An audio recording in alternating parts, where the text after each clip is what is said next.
नमस्कार, जय हिंद। एक बार फिर से बहुत-बहुत स्वागत है आपका और उत्तराखंड रिवीजन सीरीज हम कर रहे हैं और इसमें आज हम सबसे इम्पोर्टेंट टॉपिक जो कि उत्तराखंड का हिस्ट्री है, क्योंकि हिस्ट्री जो कि सबसे टफ भी लगता है, सारे इम्पोर्टेंट टॉपिक लेकर आए हैं, जो कि काफ़ी इम्पोर्टेंट होने वाला है। आने वाली सभी भर्ती परीक्षाओं में आपको यहाँ से क्वेश्चन ज़रूर देखने को मिलेंगे। सारे टॉपिक्स जो हैं, सारे के सारे इम्पोर्टेंट टॉपिक्स बहुत अच्छे से कवर कर लिए गए हैं। इस वीडियो का पीडीएफ हैंड रिटन नोट्स आपको टेलीग्राम पे मिल जाएगा। टेलीग्राम ज्वाइन कर लीजिए, लिंक आपको डिस्क्रिप्शन में मिल जाएगा। चलिए शुरू कर लेते हैं। सबसे पहले कुमाऊं परिषद से शुरू करेंगे। कुमाऊं परिषद से अक्सर क्वेश्चन पूछा जाता है। कुमाऊं परिषद के बारे में थोड़ा डिटेल एनालिसिस देखते हैं। 1916 में 1916 में स्थापना होती है। कहाँ पर? मझेड़ा में होती है, जो कि नैनीताल जनपद में आता है। तो कुमाऊं परिषद की अगर स्थापना पूछी जाए तो मझेड़ा नैनीताल में होती है, 1916 में होती है। इसके अलावा अगर यहाँ पर देखी जाए तो जीबी पंत, बद्रीदत्त पांडे। अब ये सारे नाम इसलिए लिख दिए गए हैं ताकि अगर पूछा जाए कि संस्थापकों में से कौन नहीं था, तो ये सारे हैं: लक्ष्मी शास्त्री, इंद्रलाल शाह, हरगोविंद पंत, चंद्रलाल शाह, मोहन सिंह, प्रेम वल्लभ पांडे, भोलादत्त पांडे और मोहन जोशी। तो इन सब के नाम थोड़ा सा एक नज़र मार लीजिएगा, क्योंकि ऑप्शन में दे देता है कि कुमाऊं परिषद के संस्थापक इनमें से कौन नहीं था। प्रमुख कार्य अगर देखे जाएं कुमाऊं परिषद के, तो कुल्ली बेगार प्रथा के खिलाफ एक विशाल आंदोलन इन्होंने चलाया। इसके अलावा नायक समाज सुधार समिति की स्थापना करते हैं। नायक समाज सुधार समिति और नायक समाज सुधार आंदोलन भी, नायक समाज सुधार आंदोलन अगर पूछा जाए तो ये भी कुमाऊं परिषद के द्वारा चलाया गया। और इसके अलावा नायक समाज सुधार समिति का गठन किया गया इनके द्वारा। इसके अलावा वन नीति, लाइसेंस नीति, वन बंदोबस्त आदि समस्याओं पर कई सफल आंदोलन करवाए गए कुमाऊं परिषद के द्वारा। और फाइनली 1926 में क्या होता है, इसका कांग्रेस में विलय हो जाता है। तो केवल 10 साल तक, 1916 से 1926 तक कुमाऊं परिषद का कार्यकाल रहा, 16 टू 26, और 10 सालों में बहुत महत्वपूर्ण सुधारात्मक कार्य हुए थे। इसके प्रमुख अधिवेशन की चर्चा कर लेते हैं। तो पहला जो अधिवेशन था 1917 में, 1917 में होता है। कहाँ पर होता है? अल्मोड़ा में। तो यहाँ पर ईयर दिया गया है, ईयर कहाँ पर, जगह का नाम दिया गया है, कहाँ पर संपन्न हुआ, तो ये जगह हो गई आपकी। इसके अलावा कौन इसके एक तरह से अध्यक्ष थे, तो ये भी देखना है हमें। तो 1917 में पहला अधिवेशन अल्मोड़ा में जयदत्त जोशी की अध्यक्षता में। 1918 में दूसरा अधिवेशन होता है, जो कि हल्द्वानी में हुआ, और तारादत्त गहरोला इसके अध्यक्ष थे। 1919 में कोटद्वार में बद्रीदत्त जोशी की अध्यक्षता में। 1920 में जो चौथा अधिवेशन है काशीपुर उधम सिंह नगर में होता है, और हरगोविंद पंत इसकी अध्यक्षता करते हैं। इसके अलावा 1923 में 17, 18, 19, 20 याद रखने के लिए चार तो ईयर कंटिन्यू है, 17, 18, 19, 20। तो 17, 18, 19, 20 प्रथम चार अधिवेशन ये हो गए, और फिर 23 और 26, 23, 26। तो याद रखिएगा, इनका काल क्रमानुसार लगाने को भी आ सकते हैं। तो पांचवा अधिवेशन जो है टनकपुर में होता है, बद्रीदत्त पांडे अध्यक्षता करते हैं। और छठा अधिवेशन जो है ये गनिया ध्योली में होता है, गनिया ध्योली, और बैरिस्टर मुकुंदी लाल इसकी अध्यक्षता करते हैं। तो ये हो गए, पूरे 6 अधिवेशन हुए थे 1926 तक, और 1926 में फाइनली इसका कांग्रेस में विलय हो जाता है। तो वेरी इंपॉर्टेंट टॉपिक, आपको जरूर ध्यान रखना है, हेल्पफुल होगा आगे। चलिए आगे बढ़ते हैं। अगला जो हमारे पास है, पेशावर कांड के बारे में चर्चा करेंगे। तो द्वितीय रॉयल यूनिट 2/18 पूछा जाता है कि इस यूनिट के एक तरह से सैनिक थे वीर चंद्र सिंह गढ़वाली।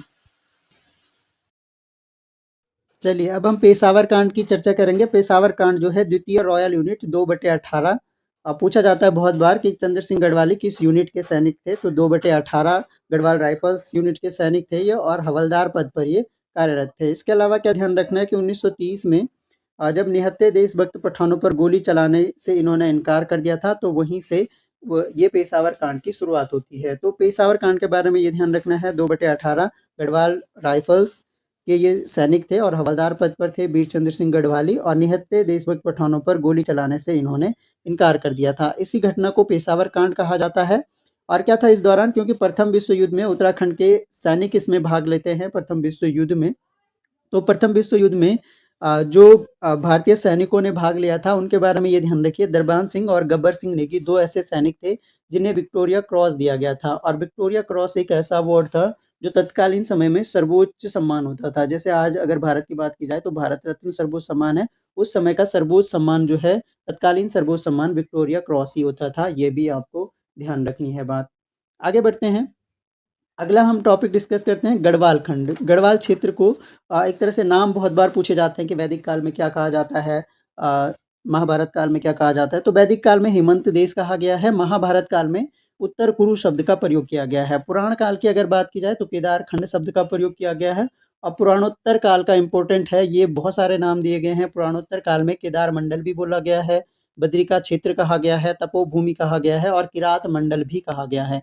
तो ये पुराणोत्तर काल के 4 नाम आपको ध्यान रखने हैं, केदार मंडल, बद्रिका क्षेत्र, तपोभूमि और केदार मंडल, किरात मंडल। तो ये चारों नाम आपको यहाँ पर ध्यान रखने हैं। पहले इतने नाम हुआ करते थे, बाद में क्या हुआ कि 52 गढ़ जो अलग-अलग हुआ करते थे, उनको एक यूनिट करके जो है परमार शासक अजयपाल ने विजित किया था और उसके बाद इसका प्रॉपर नाम गढ़वाल हो गया। तो ये गढ़वाल क्षेत्र के बारे में कुछ बातें आपको ध्यान रखनी है। आगे बढ़ते हैं। अगला हम कत्यूरी वंश की कर व्यवस्था देखेंगे, क्योंकि कत्यूरी वंश के करों से बहुत ज़्यादा प्रश्न पूछे जाते हैं। तो कत्यूरी वंश की जो कर व्यवस्था है, कर या आय प्राप्त करने के लिए नरपति पद का सृजन इन्होंने किया था। अगर अब पूछा जाए कि नरपति पद संबंधित था, तो ये कर प्राप्त करने से संबंधित था और कत्यूरी वंश से संबंधित था। इसके अलावा भोगपति और सौल्किक, ये कई बार पूछे गए हैं क्वेश्चन। भोगपति और सौल्किक नाम के 2 अधिकारी होते थे, भोगपति और सौल्किक, और इनका कार्य क्या होता था? करों की वसूली करना इनका कार्य होता था। तो करों को या आय प्राप्त करने के लिए पद था नरपति पद, और भोगपति और सौल्किक जो 2 अधिकारी थे, इनका कार्य करों की वसूली करना था। इसके अलावा भट्ट एवं चार प्रसार, तो भट्ट और चार प्रसार नामक जो अधिकारी थे, भट्ट और चार प्रसार नामक अधिकारी, इनका काम क्या होता था? ये बिस्टी या बेगार लेते थे। तो बेगार को ही बिस्टी कहा गया है। और क्वेश्चन पूछा जाता है कि बिस्टी का संबंध किससे है या बिस्टी किसे कहा गया है? तो बिस्टी एक तरह से बेगार को ही कहा गया है, और इसको लेने वाले जो अधिकारी थे वो थे भट्ट एवं चार प्रसार, भट्ट और चार प्रसार नामक अधिकारी। इसके अलावा कृषि तथा पशुओं से प्राप्त पदार्थों का निश्चित अंश कर के रूप में लिया जाता था। तो ये कत्यूरी वंश की एक तरह से कर व्यवस्था हुई। नरपति पद बताया जो कि कर आय प्राप्त करने के लिए था, भोगपति सौल्किक अधिकारी जो करों को वसूल करना इनका काम था, और भट्ट और चार प्रसार जो नामक अधिकारी थे ये बिस्टी या बेगार लेते थे। तो बिस्टी और बेगार कौन लेते थे? भट्ट एवं चार प्रसार नामक अधिकारी लेते थे। तो इसके अलावा कृषि तथा पशुओं से प्राप्त पदार्थों का निश्चित अंश जो है कर के रूप में दिया जाता था, यानी कृषि से जितनी कमाई होगी और इसके अलावा पशुओं से जो भी जो भी पाया जाएगा, तो वो सारी चीज़ों का कुछ अंश जो है कर के रूप में दिया जाता था। और इन करों को जो ये भट्ट एवं चार प्रसार थे, तो बिस्टी बेगार को सीधे राजा को देते थे। तो ये बातें आपको ध्यान रखनी है। अमर सिंह थापा के बारे में थोड़ा-सा डिस्कस करें। गढ़वाल का पहला सूबा कहा जाता है। सूबा शब्द जो है सूबेदार के लिए प्रयुक्त किया जाता है। तो गढ़वाल का पहला सूबा अगर पूछा जाए तो अमर सिंह थापा हो गया। इसकी नियुक्ति किसने करी थी? तो बहादुर शाह के द्वारा इसकी नियुक्ति की गई थी। अब जब नेपाल सरकार के द्वारा क्या किया गया? कुमाऊँ एवं गढ़वाल क्षेत्र का काजी इन्हें नियुक्त किया गया। तो नेपाल सरकार ने इन्हें कुमाऊँ और गढ़वाल का काजी नियुक्त किया था। और काजी जो है सर्वोच्च न्यायाधीश एक तरह से होता था, जैसे वर्तमान में न्यायाधीश का पद है, तो उस टाइम पे सर्वोच्च न्यायाधीश जो होता था वो काजी होता था। तो नेपाल सरकार ने इन्हें कुमाऊँ और गढ़वाल दोनों क्षेत्रों का काजी नियुक्त किया था जब इनका शासन यहाँ पर था। तो 1804 से 1815 तक ये सर्वोच्च न्यायाधीश के पद यानी काजी नामक पद पर रहे। इसके अलावा 1807 में इन्होंने गंगोत्री मंदिर का निर्माण करवाया था। ये इंपॉर्टेंट फैक्ट आपको ध्यान रखना है। और गंगोत्री मंदिर के बारे में ये भी ध्यान रखना है कि गंगोत्री मंदिर का पुनरुद्धार जो है जयपुर के राजा माधो सिंह द्वारा 1935 में करवाया गया। तो ये कुछ फैक्ट आपको ध्यान रखने हैं इनके बारे में, अमर सिंह थापा के बारे में। और गंगोत्री मंदिर का निर्माण 1807 में इन्होंने करवाया था। पुनरुद्धार की अगर बात की जाए तो यहाँ पर कंफ्यूज नहीं होना है, पर पुनरुद्धार जो है ये जयपुर राजा माधो सिंह द्वारा करवाया गया था। चलिए आगे बढ़ते हैं। अगला जो हमारा टॉपिक है खटीमा कांड जो है थोड़ा सा शॉर्ट में डिस्कस करेंगे। 1 सितंबर 1994 को होता है खटीमा कांड, और इसमें क्या होता है? पृथक उत्तराखंड की मांग को लेकर ये जुलूस निकाला जा रहा था, और इस दौरान अंग्रेज अधिकारी जो है निहत्थे आंदोलनकारियों पर फायरिंग का आदेश दे देते हैं। 7 आंदोलनकारियों की इसमें मृत्यु हो जाती है। तो ये कुछ फैक्ट आपको खटीमा कांड के बारे में ध्यान रखने हैं। इसके अलावा अब हम डिस्कस करने वाले हैं कुनिंद मुद्राओं के बारे में। तो कुनिंद मुद्राओं को भी डिटेल से समझेंगे, क्योंकि यहाँ से भी 1 नंबर पक्का क्वेश्चन आपका बनने वाला है। तो यहाँ पर देखिए कुनिंद मुद्राओं की अगर बात की जाए तो 2 भागों में बांटा गया है। एक तो कुनिंद मुद्राओं का प्रारंभिक मुद्रा, यानी जो शुरुआत में कुनिंदों की मुद्राएं थी उनको प्रारंभिक मुद्रा कहा गया है। तो प्रारंभिक मुद्रा की अगर बात की जाए तो किसी शासक का नाम अंकित नहीं है इनमें। फैक्ट ध्यान रखने हैं कि अगर प्रारंभिक मुद्रा पूछे तो उसमें किसी शासक का नाम अंकित नहीं है। लिपि इसकी ब्राह्मी है और धातु जो है ताम्र यानी तांबे का प्रयोग किया गया है। और लिपि की अगर बात की जाए तो वो ब्राह्मी लिपि हो गई। कायस्थ नामक जन का वर्णन इनमें मिलता है। किसका वर्णन मिलता है? कायस्थ नामक जन का वर्णन मिलता है। और इस जो प्रारंभिक मुद्राएं थी कुनिंद वंश की, तो इनमें जैसे मुद्रा के 2 भाग हैं, अग्रभाग और पृष्ठभाग, यानी अग्रभाग या पृष्ठभाग हम बोल सकते थे। तो अग्रभाग में जो था वो बोधि वृक्ष और त्रिरत्न के चित्र बने हुए थे और पृष्ठभाग में सूर्य की किरणों को दर्शाया गया था। तो ये 2 बातें आपको ध्यान रखनी है कि जो प्रारंभिक मुद्राएँ थी, यानी शुरुआती जो मुद्राएँ थी कुनिंदों की, उसमें किसी शासक का नाम अंकित नहीं है, ये इम्पोर्टेंट है। लिपि ब्राह्मी, धातु ताम्र हो गया, और कायस्थ नामक जन का वर्णन बोधि वृक्ष और त्रिरत्न जो है ये अग्रभाग पर और सूर्य की किरणें पश्चभाग पर इसमें अंकित थी। अब अगर बात करें परवर्ती कुनिंद मुद्राओं की, तो परवर्ती कुनिंद मुद्राएं जो हैं, जब इनका शासन जो है काफ़ी फेमस हो गया, काफ़ी विस्तार हो गया, तो उसके बाद परवर्ती जो मुद्राएं अलग अलग शासकों ने चलाई उनके आधार पर, तो लिपि इनकी खरोष्टी और ब्राह्मी दोनों लिपियां यूज की गई। धातु जो है इसमें रजत भी यूज की गई और ताम्र भी यूज की गया, यानी चांदी और तांबे के दोनों तरह के सिक्के यूज किए गए, और सामान्यतः शासकों के नाम उत्कीर्ण होते थे। तो अब यहाँ पर ये ध्यान रखना है कि अगर पूर्ववर्ती मुद्राओं में पूछा जाए या प्रारंभिक मुद्राओं में पूछा जाए तो वहाँ पर शासकों के नाम अंकित नहीं होते थे, लेकिन परवर्ती मुद्राओं में शासकों के नाम अंकित होते थे। तो 3 टाइप की परवर्ती मुद्राएं हैं कुनिंद वंश की। एक हो गया अमोघूती टाइप, दूसरा हो गया अल्मोड़ा टाइप और तीसरा हो गया छत्रेश्वर टाइप। तो तीनों को थोड़ा थोड़ा डिस्कस करेंगे। अमोघूती टाइप मुद्रा की अगर बात करें तो खरोष्टी और ब्राह्मी दोनों लिपियों में है। रजत और ताम्र की धातु दोनों धातुओं का इसमें भी प्रयोग किया गया है, और इस मुद्रा पर यूनान का प्रभाव यानी यूनानी प्रभाव देखने को मिलता है। अल्मोड़ा मुद्राओं की अगर बात की जाए तो अल्मोड़ा जिले से प्राप्त हुई हैं। इसके अलावा ताम्र धातु का प्रयोग, तांबे की धातु का प्रयोग किया गया है, और इनकी लिपि जो है ब्राह्मी है। छत्रेश्वर मुद्राओं की अगर बात की जाए तो कुषाणों का प्रभाव इसमें देखने को मिलता है। इसमें भी ताम्र धातु का प्रयोग है। शिव, पशु, मृग, वृक्ष एवं चैत्य, शिव, पशु, मृग, वृक्ष एवं चैत्य इनमें अंकित मिलते हैं। तो ये आपको ध्यान रखने हैं छत्रेश्वर मुद्राओं के बारे में। तो शासकों का वर्णन और ऐतिहासिक जानकारियां इन मुद्राओं से मिलती है, यह आपको ध्यान रखना है। इसके अलावा यवन का प्रभाव और कुषाणों का प्रभाव, यवन कुषाणों का प्रभाव जैसे कि अभी हमने डिस्कस किया, कुषाणों का प्रभाव, यवनों का प्रभाव, इन मुद्राओं में शैव धर्म के प्रभाव की जानकारी मिलती है, बौद्ध धर्म के प्रभाव की जानकारी भी मिलती है इनकी मुद्राओं से, तो ये भी आपको ध्यान रखना है। इसके अलावा ब्राह्मी खरोष्टी लिपि का प्रयोग और सीमाओं का अनुमान, यानी राजवंश की जो सीमाएं हैं उनका अनुमान भी मुद्राओं से पता चलता है, तो ये भी ध्यान रखने वाली बातें हैं। और इसके अलावा जो राजाओं की राजनीतिक स्थिति उस टाइम पे होती थी उसका भी अनुमान इन मुद्राओं के द्वारा ही लगाया गया है। तो ये सारी बातें हुई कुनिंद राजवंश की मुद्राओं के बारे में। तो अमोघभूति टाइप, अल्मोड़ा टाइप और छत्रेश्वर टाइप, 3 तरह की मुद्राएं कुनिंद राजवंश की। चलिए आगे बढ़ते हैं।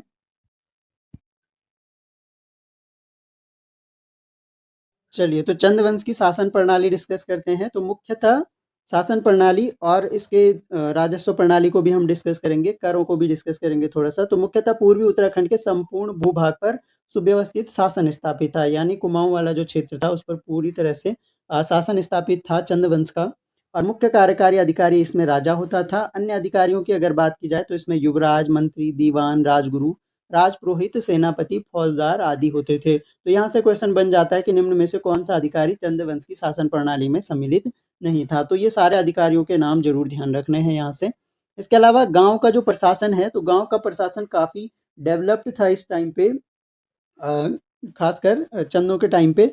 तो ग्राम प्रधान इसका मुखिया होता था, और ग्राम प्रधान की सहायता के लिए कोटाल, जो कि भू राजस्व का लेखा जोखा रखने वाला अधिकारी होता था, तो कोटाल ग्राम प्रधान की सहायता के लिए एक अधिकारी हो गया। एक प्रहरी हो गया जो कि गांव का चौकीदार होता था। तो जो एक तरह से गांव का प्रशासन है ये आधुनिक पंचायती राज की तरह ही ठीक ठाक रूप से डेवलप था। राजस्व स्रोत और प्रणाली की अब हम बात कर लेते हैं। तो आय का प्रमुख स्रोत जो है भू राजस्व, पूछा जाता है कि चंदों में आय का प्रमुख स्रोत क्या था। तो चंद वंश में आय का प्रमुख स्रोत भू राजस्व था, ये ध्यान रखना है। और भूमि की पैमाइशी द्वारा कर का निर्धारण किया जाता था। तो पहले भूमि की पैमाइश की जाती थी और उसके बाद करों का निर्धारण किया जाता था। और भूमि जो थी इनकी, भूमि इनकी थातों में विभक्त होती थी, और थातों में जो भूमि विभक्त होती थी, इन थातों का जो अध्यक्ष होता था या एक तरह से इसका प्रमुख जो होता था वो थातवान होता था। अब जो थातवान होता था ये क्या करता था कि कृषि जो करने वाले थे, खायकर और सिरतान, इन कृषकों से नगद या अन्न के रूप में कर वसूला जाता था। तो सिरतान से और खायकर से कर वसूला जाता था, जो कि नगद और अन्न के रूप में हो सकता था। वहीं जो कृषि कार्य है, कृषि कार्य जो है वो मुख्य रूप से सिरतान और खायकर इनके अधीन आते थे कैनी नामक दास। तो ये ध्यान रखने हैं कि थातवान जो है खायकर और सिरतान कृषकों से अन्न के रूप में कर वसूलता था और इनके अधीन जो है सिरतान और खायकर के अधीन कैनी नामक दासों द्वारा कृषि का कार्य किया जाता था। तो वेरी इंपॉर्टेंट कुछ फैक्ट हुए चंद्रवंश से रिलेटेड। चलिए अब हम आगे बढ़ते हैं और अगला हमारे पास टॉपिक है पंवार वंश। तो पंवार वंश को हम यहाँ पर डिटेल में डिस्कस करने वाले हैं। पंवार वंश की राजस्व प्रणाली देखेंगे और साथ ही साथ पंवार वंश का प्रशासन भी थोड़ा सा देखेंगे। तो अगर राजस्व प्रणाली की बात की जाए तो सबसे पहले एक चीज ध्यान रखिएगा, ट्रिपल एट में कनकपाल द्वारा स्थापना होती है पंवार वंश की, तो ये ध्यान रखना है। इसके अलावा 52 गढ़ों में विभाजित था ये। तो अजयपाल एक महान शासक हुआ जिसने 52 गढ़ों को विजित करके गढ़वाल की स्थापना एक तरह से की थी। तो पहले इनकी राजधानी चांदपुर गढ़ थी, ये भी बात आप कुछ ध्यान रख सकते हैं। चलिए, तो पंवार वंश की राजस्व प्रणाली की अगर बात की जाए तो आय का प्रमुख स्रोत कृषि था। पंवार वंश में आय का प्रमुख स्रोत कृषि। चंद्रवंश में भू राजस्व, ध्यान रखिएगा दोनों बातों को। पंवार वंश में कृषि हो गया, चंद्रवंश में भू राजस्व हो गया। और और जागीर रौत और जागीर जो थी ये अस्थायी रूप से दान में दी गई भूमि होती थी। रौत और जागीर अस्थायी रूप से दान में दी गई भूमि को कहते थे। और इस भूमि ये भूमि अस्थायी रूप से का मतलब ये है कि राजा इस भूमि को कभी भी वापस ले सकता था। तो ये बात आपको ध्यान रखनी है। संकल्प भी एक तरह की भूमि थी जो कि मंदिरों को स्थायी रूप से दान में दी गई भूमि थी और मुख्य एक तरह से मंदिरों को दी जाती थी। और भू राजस्व की वसूली का कार्य यहाँ भी थातवान द्वारा किया जाता था। भू राजस्व की वसूली कौन करता था? थातवान। अब ये ध्यान रखना है कि चंद्रवंश में तो थातवान जो है वो थातों का प्रमुख था। यहाँ पर भू राजस्व की वसूली का कार्य थातवान करता है। और भू राजस्व कितना होता था? तो उपज का 1/3, 1/3 या फिर 1/2 यानी आधा भाग की आय के रूप में वसूली की जाती है। तो अ, या तो उपज का आधा भाग दिया जाएगा या 1/3 भाग दिया जाएगा। उपज का आय के रूप में इसकी वसूली की जाती थी। तो भू राजस्व जो है काफ़ी ज़्यादा एक तरह से, तो आधा भाग भी ले सकते हैं या 1/3 भाग जो है भू राजस्व का वसूला जाता था। आय के अगर अन्य स्रोतों की बात की जाए, एक तरह से पंवार वंश के आय के अन्य स्रोतों की अगर बात की जाए तो यहाँ पर ये देखना है कि सिरती एक तरह का क्या था? नगद कर था। सिरती जो है नगद कर था। बैकर कटक ये सैन्य कर होता था। बैकर कटक जो है ये सैन्य कर होता था। इसके अलावा अगर बात की जाए झुलिया, झुलिया क्या था? नदी पार करने हेतु कर। तो नदी पार करने हेतु कर जो है वो झुलिया कर मांगा जाता था। इसके अलावा अगर बात की जाए मांगा, मांगा जो है ये आर्थिक संकट के लिए कर था। आर्थिक संकट के टाइम के लिए कर मांगा, ये भी ध्यान रखना है। और कुकर वालों भी एक तरह का कर था जो कि राज्य के कुत्तों के लिए, कुकर मतलब कुत्ता, तो ये कुत्तों के लिए लिया जाने वाला कर था, ये भी ध्यान रखिए यहाँ से। और बाजनियों यानी बजाने वाले, तो नर्तक नर्तकियों के लिए जो कर लिया जाता था उस कर को बाजनियों कर कहा जाता था। तो ये सारे आय के अन्य स्रोत थे पंवार वंश के। तो ये कर भी आपको ध्यान रखने हैं, वेरी इंपॉर्टेंट है। इनमें पूछा जाता है कि कौन सा पंवार वंश से संबंधित नहीं है, या झूलिया का संबंध किससे है, सिरती का संबंध किससे है, बैकर कटक, मांगा, कुकर वालों और बाजनियों। तो सारी की सारी बातें इंपॉर्टेंट है। आगे देखिए प्रशासन की अगर बात की जाए तो पंवार राजवंश का जो प्रशासन, राजा प्रधान है। मुख्तार नामक जो अधिकारी था वो राजा के बाद सबसे बड़ा शक्ति संपन्न था।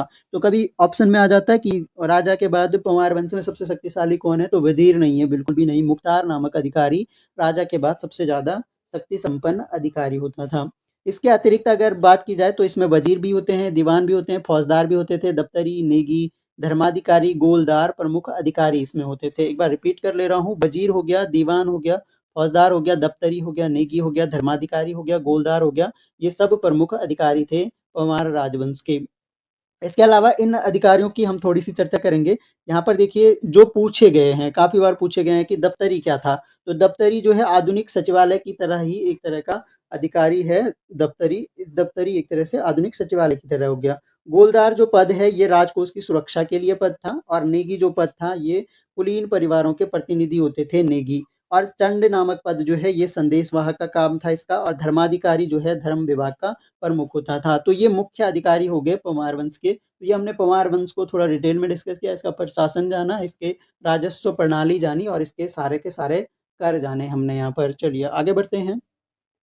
अब हमारे पास जो अगला टॉपिक है वो काफ़ी इम्पोर्टेंट टॉपिक है, स्वतंत्रता आंदोलन में उत्तराखंड। तो पूरा एक तरह से जो क्रोनोलॉजी मैंने यहाँ पर दे दी है आपको, एक पेज आपको पढ़ना है बस, और यहाँ से आपका 1 नंबर तो पक्का है। कोई भी पेपर आप दे दो तो वहाँ से 1 नंबर ज़रूर बनेगा। स्वतंत्रता आंदोलन में उत्तराखंड 1870 में क्या होता है? सबसे पहले अल्मोड़ा में डिबेटिंग क्लब की स्थापना होती है। 1871 में, अगला ही ईयर, अल्मोड़ा अखबार का अल्मोड़ा अखबार का प्रकाशन पहली बार होता है। तो 1871 से अल्मोड़ा अखबार का प्रकाशन हो गया और 1886 ईस्वी में कलकत्ता में आयोजित जो कांग्रेस का द्वितीय अधिवेशन था, इसकी अध्यक्षता, चलिए आपके लिए आज का क्वेश्चन ये है कि कांग्रेस का जो द्वितीय अधिवेशन हुआ था 1886 में कलकत्ता में, इसकी अध्यक्षता किसने करी थी? तो ये कमेंट बॉक्स में जरूर बताइएगा। कांग्रेस के द्वितीय अधिवेशन में कुमाऊं से ज्वालादत्त जोशी ने भाग लिया था। तो 1886 में उत्तराखंड की तरफ से या कुमाऊं से ज्वालादत्त जोशी ने कांग्रेस के द्वितीय अधिवेशन में भाग लिया था। इसके अलावा 1903 में 1903 हैप्पी क्लब की स्थापना करते हैं गोविंद बल्लभ पंत। और क्यों की जाती है? राजनीतिक चेतना के प्रसार के लिए हैप्पी क्लब की स्थापना की जाती है। 1911 से 17 का दौर जो है काफी इंपॉर्टेंट रहा। इस दौरान जो सरकार की वन नीति थी, इसके खिलाफ व्यापक जन आंदोलन नैनीताल और गढ़वाल जनपद में हुए। तो इस दौरान काफी जो है वन नीति के खिलाफ जो है व्यापक जन आंदोलन चलाए गए। इसके अलावा 1912 में अल्मोड़ा कांग्रेस की स्थापना हो जाती है। 1912 में, ये इंपॉर्टेंट ईयर है, ध्यान रखना है, 1912 में अल्मोड़ा कांग्रेस की स्थापना। और अगर उस स्थापना का उद्देश्य तो यही राजनीतिक चेतना के प्रसार के लिए, तो राजनीतिक चेतना के प्रसार के लिए अल्मोड़ा कांग्रेस की स्थापना की जाती है। और 1918 का जो साल है, बैरिस्टर मुकुंदी लाल के सहयोग से गढ़वाल कांग्रेस कमेटी का गठन होता है। तो गढ़वाल कांग्रेस कमेटी का गठन अगर पूछा जाए तो 1918 में होता है। और किसके सहयोग से? तो बैरिस्टर मुकुंदी लाल के सहयोग से। 1920 में भारत में इंपॉर्टेंट इवेंट हो रहा होता है असहयोग आंदोलन। और असहयोग आंदोलन में अगर उत्तराखंड की बात की जाए तो राज्य का जो नेतृत्व संभाला था वो बद्रीदत्त पांडे और हरगोविंद पंत ने संभाला था। तो ये दो व्यक्ति जो है असहयोग आंदोलन से संबंधित वेरी इंपॉर्टेंट है, कई बार क्वेश्चन यहाँ से बना है। इसके अलावा 1929 में गांधी जी उत्तराखंड की यात्रा करते हैं, कुमाऊं क्षेत्र में आते हैं और यहाँ पर कौसानी में काफी टाइम बिताते हैं। और कौसानी को भारत का स्विट्जरलैंड कहा जाता है। तो दांडी मार्च की अगर बात की जाए तो दांडी मार्च में भी उत्तराखंड की तरफ से योगदान था। गांधी जी के साथ उत्तराखंड के 3 व्यक्ति थे गांधी दांडी मार्च में, जो कि ज्योतिराम कांडपाल हो गए, भैरवदत्त जोशी हो गए और खड़क बहादुर हो गए। तो तीनों नाम आपको ध्यान रखने हैं, कई बार पूछा गया है यहाँ से भी प्रश्न कि उत्तराखंड से दांडी मार्च में सम्मिलित व्यक्तियों में कौन नहीं था या इनमें से कौन है, इस तरह से। तो ये आपको नाम तीनों ध्यान रखने पड़ेंगे, ज्योतिराम कांडपाल हो गए, भैरवदत्त जोशी हो गए और खड़क बहादुर हो गए। इसके अलावा 1937 में गांधी आश्रम की स्थापना होती है सोमेश्वर के नजदीक चनौदा नामक जगह पर। और कई बार मैं भी क्वेश्चन में रिपीट करवा चुका हूं कि किसने करी थी गांधी आश्रम की स्थापना। एक आपके लिए और क्वेश्चन हो गया, तो इसका जवाब भी कमेंट बॉक्स में दीजिए। तो ये हमने टोटल डिस्कस किया, एक बार देख लीजिए फटाफट से। 1870 अल्मोड़ा डिबेटिंग क्लब हो गया, 71 में हो गया अल्मोड़ा अखबार। 1886 में जो है ज्वालादत्त जोशी पहली बार कांग्रेस के अधिवेशन में भाग लेते हैं। 1903 में हैप्पी क्लब की स्थापना, 11 से 17 वन नीति के खिलाफ आंदोलन हुए। 1912 में अल्मोड़ा कांग्रेस की स्थापना हो जाती है और 1918 में गढ़वाल कांग्रेस कमेटी का गठन। 1920 में असहयोग आंदोलन में बद्रीदत्त पांडे और हरगोविंद पंत का नाम ध्यान रखना है। और 1929 में गांधी जी उत्तराखंड कुमाऊं की यात्रा पे थे। दांडी मार्च जो है, इसमें भाग लेने वाले उत्तराखंड के 3 व्यक्ति ज्योतिराम कांडपाल, भैरवदत्त जोशी और खड़क बहादुर हो गए। गांधी आश्रम की स्थापना सोमेश्वर के चनौदा नामक जगह पर किसने करी थी, ये आपके लिए प्रश्न हो गया। तो आई होप आपको पसंद आया होगा वीडियो। पसंद आता है तो लाइक जरूर करें, अपने दोस्तों तक पहुंचाएं वीडियो को। बाकी thanks a lot for listening, मिलेंगे नेक्स्ट वीडियो में, तब तक के लिए जय हिंद।